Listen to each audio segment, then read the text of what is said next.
नमस्कार, आप सभी कैसे हैं? I hope you are doing well. आज हम बात करेंगे कि कैंसर किस रोगियों को होता है और कैंसर होता क्या है और रोगियों को उसमें क्या नहीं करना चाहिए। नमस्कार, आज हम एक बहुत ज़रूरी विषय कैंसर पे बात कर रहे हैं और कैंसर किन रोगियों में होता है और कैंसर किस तरह के लोग गलती करने की वजह से कैंसर रोग होता है। तो कैंसर का नाम जब भी सुनते हो तो एकदम डर डर सा लगता है। वाकई में बहुत ही डरावनी और ख़तरनाक बीमारी होती है, लेकिन सही समय पे अगर सही इन्फॉर्मेशन लग जाए और सही समय पे इलाज हो जाए तो इसे इजीली आप काबू में किया जा सकता है कैंसर जैसे रोगों को। अब जानते हैं कि कैंसर होता क्या है। तो हमारे शरीर में जो लाखों सेल्स होती कोशिकाएं होती है, कोशिकाएं एक नियम के अनुसार बनती रहती है और ख़त्म होती रहती है।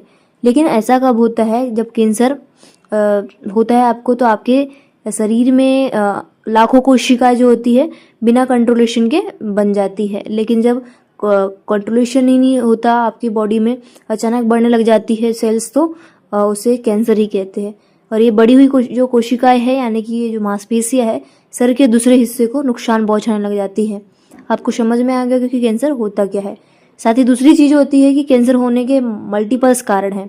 जैसे आप धूम्रपान लेते हैं, तंबाकू, सिगरेट, गुटखा या पान मसाला, इनकी वजह से भी आपको कैंसर होता है। साथ ही आपका गलत खान पान, जैसे कि ज़्यादा तला भुना खाना, जंक फूड खाना, रोज़ाना तला भुना या फिर तेल युक्त खाना खाओगे तो इससे भी कैंसर होता है। साथ ही आपको लंबे समय तक किसी चीज़ का स्ट्रेस है, आपकी इम्यूनिटी कमज़ोर हो गई है। साथ ही आप प्रदूषण जैसे कि इफेक्टिव चीज़ों में रह रहे हैं, केमिकल जैसी फैक्ट्रियों में काम कर रहे हैं, हानिकारक धुओं के बीच में, तो इस वजह से भी आपको कैंसर हो सकता है। साथ ही कभी कभी ये जो कैंसर है आपके परिवार में किसी सदस्य को है, पहले से ही है, तो वो संक्रामक बीमारी है, तो आपके हो सकती है कुछ हद तक। लेकिन ये असंक्रामक बीमारी है तो आपको कुछ हद तक नहीं फैलेगी। लेकिन कभी कभी ऐसा होता है कि अगर आपके परिवार में जेनेटिक है तो आपको भी हो सकता है। हर व्यक्ति में अलग अलग रीजंस होते हैं कैंसर होने का। और अंत में सबसे ज़रूरी बात यह है कि कैंसर के रोगी को क्या नहीं करना चाहिए और क्यों नहीं करना चाहिए। तो पहली चीज़, आपको तंबाकू, सिगरेट या गुटखा जैसी चीज़ों का सेवन बिल्कुल नहीं करना चाहिए। धूम्रपान बिल्कुल भी नहीं लेना चाहिए, क्योंकि कैंसर का मेजर रीज़न होता है गले का और मुंह का कैंसर जो होता है वो धूम्रपान की वजह से ही होता है। क्योंकि जो कैंसर है आपकी सेल्स यानी कि कोशिकाओं को तेज़ी से बढ़ाने लग जाता है ना। साथ ही जब इलाज चल रहा हो तब ये चीज़ों को बिल्कुल नहीं लेना चाहिए, क्योंकि ये जो दवाई को असर कम कर देता है और आपके कैंसर जैसी समस्या को और भी ज़्यादा बढ़ा सकता है। तो साथ ही दूसरी टिप्स ये है कि आपको बिना डॉक्टर की सजेशन के कोई भी देसी नुस्खा या फिर कोई मेडिसिन्स नहीं लेनी चाहिए और परचेज भी नहीं करनी चाहिए, क्योंकि जो बॉडी का पार्ट्स होते हैं वो अलग अलग होते हैं। गलत दवाई के साइड इफेक्ट से और भी आपको नुकसान पहुंच सकता है और आपका जो बॉडी का पोस्चर है वो बिगड़ सकता है और आपकी हेल्थ खराब हो सकती है। साथ ही तीसरी चीज़, मेजर रीजंस होते हैं कि आप बहुत ज़्यादा तला भुना खाना खाते हैं, ऑयली खाते हैं, जंक फूड खाना डेली यूजेस में लेते हैं और पैकेज्ड वाला खाना होता है जो जैसे चिप्स वगैरह, इनको बिल्कुल भी नहीं खाना चाहिए कैंसर के रोगियों को। क्योंकि जो होता है पैकेज्ड खाना वो पाचन शक्ति को कमज़ोर बना डालता है और आपके बॉडी को सही न्यूट्रिशंस बिल्कुल नहीं मिलता। अगर आप खाना अच्छा पौष्टिक खा भी रहे हो तो इसी की वजह से आपकी बॉडी को पोषण नहीं मिलेगा। इलाज के दौरान आपको कम से कम घर का खाना, बना हुआ खाना खाना चाहिए जो आपको ताकत दे और आपको ज़रूरी न्यूट्रिशंस दे सके। साथ ही आपको इन चीज़ों को अवॉइड करना चाहिए। चौथी चीज़ कि इलाज के बीच में आपको इलाज नहीं छोड़ना चाहिए बीच में, क्योंकि जो अधूरा इलाज होता है वो कैंसर को दोबारा फिर से बना सकता है और बहुत ज़्यादा खतरनाक तरीके से बना सकता है। तो आपको बीच में इलाज बिल्कुल भी नहीं छोड़ना चाहिए।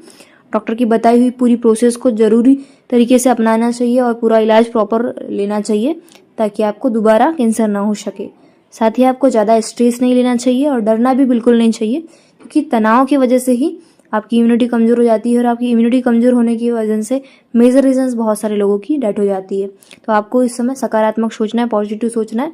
पॉजिटिव सोचने की वजह से ही मल्टीपल्स लोग सुधर जाते हैं और आपके लिए बहुत ज़्यादा हेल्पफुल भी होती है पॉजिटिव सोच। साथ ही आपको खुद को अकेला नहीं रखना चाहिए, परिवार के बीच में रखना चाहिए। अपने साथ जो है मरीजों को नहीं देखना चाहिए, यानी कि अपने परिवार को के साथ रहना चाहिए। इससे क्या होगा, आपका मानसिक तनाव दूर रहेगा और आपको मेंटलिटी ताकत मिलती रहेगी। साथ ही अपने आप पर खुद के ऊपर हिम्मत और भरोसा रखना चाहिए और हिम्मत और भरोसा सबसे बेस्ट इलाज है इसका, है ना। तो कैंसर कोई सजा नहीं है, यह सिर्फ एक नॉर्मल एक डिजीज है तो और कोई समय पे अगर आपको अच्छे से इलाज मिल जाए तो ये आप प्रॉपरली रिकवर हो सकते हैं सही आदतों की वजह से, और इससे लड़ा जा सकता है डेफिनेटली। बहुत सारे लोग रिकवर भी हो जाते हैं। तो डॉक्टर की सजेशन है, डॉक्टर की सजेशन को मानना पड़ेगा, सही खाना खाना पड़ेगा, पॉजिटिव सोचना हो जाएगा कि मैं रिकवर हो जाऊंगी आसानी से या हो जाऊंगा अच्छे से। तो ये तीनों चीज़ें जो हैं बहुत ही मेजर रीजंस होते हैं। आप अगर अच्छे से सोच रहे हैं, इन चीज़ों को फॉलो कर रहे हैं, डॉक्टर की सजेशन मान रहे हैं, तो आप डेफिनेटली सुधर सकते हैं।